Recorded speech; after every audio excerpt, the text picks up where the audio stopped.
এটা কইছে এখন গেলে পরে মেলার আগে আর যাইতো না, ওইটা কইছে আমার।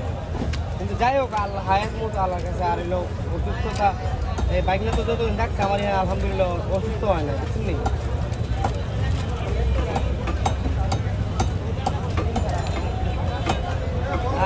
একটা জিনিস কি আপা, অনেক মানুষ তো অসুস্থ হয়ে যায়, যেমন আমরাও মাঝে মাঝে অসুস্থ হয়ে যাই।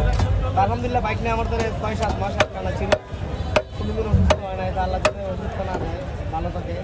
আর একটা কথা হইলো ওই বাইকের টাকাটা আমি অন্য বাইকের বুঝে কইছি, বুঝলি? টাকার বিষয় এটা বাইকনারে আমি আপনারা আমি আলাদা আলাদা সাপে সাপে দিয়ে দিই, বা 10 দিন পর দিয়ে দিবনি, কিন্তু বাইকনারে ডেলি 50 টাকা বা 20 টাকা খরচ হতে লাগবে, বুঝলি? আচ্ছা আমি বেতন হাইস বেতন দিই সবাই, আপনার ফুলারে গেলে পাইবেন। অন্য অন্য দোকান থেকে আমি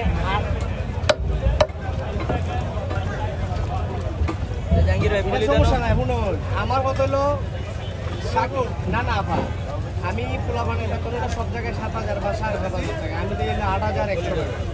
এরপরে আরেকটা কথা হচ্ছে অন্যান্য যে ডিউটি আমার এখানে আরো কম আলহামদুলিল্লাহ। আরেকটা বিষয় হলো আমি বাড়াই দিব, অবশ্যই বাড়াই দিব, কিন্তু বাইক মানে বলছি নামছি 2,000 টাকা নিয়ে আমার লোকে যারা ডিউটি করছে এরা আরো যে 500-1,000 করে নিচ্ছে। আবার আইবেলা গাড়ি ভাড়া দিচ্ছি, গাড়ি ভাড়া কেউ নিচ্ছি, গাড়ি আমি নিজে হিসাব করে নিয়েছি।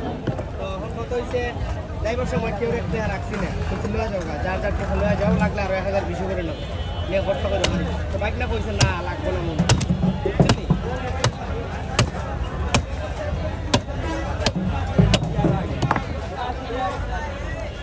না অগ্রিম টাকা বড় কথা না, আপনার লাগলে আমার তো গেলে অফার জানেন অনেক সময় টাকা থাকে না, অনেক সময় ব্যস্ত করি না, ব্যবসার ক্ষেত্রে অনেক সময় হাতে টাকা থাকে না।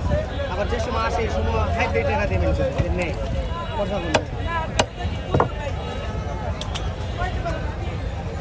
তবে আলহামদুলিল্লাহ একটা নিশ্চিত থাকবেন, কোনোদিন টাকা বাঁচবো না, টাকা পয়সা বাঁচবো না, এবং কোনোদিন আমার দোকানের মধ্যে কোনোদিন এগুলো বন্ধ হইব না।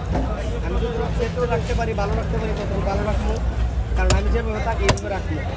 মানে আমি যেখানে অন্য অন্য ওই খোলা মাঠে খাওয়ান, কারণ অন্য অন্য মাঝে আমি হাইট দেখাওয়াই।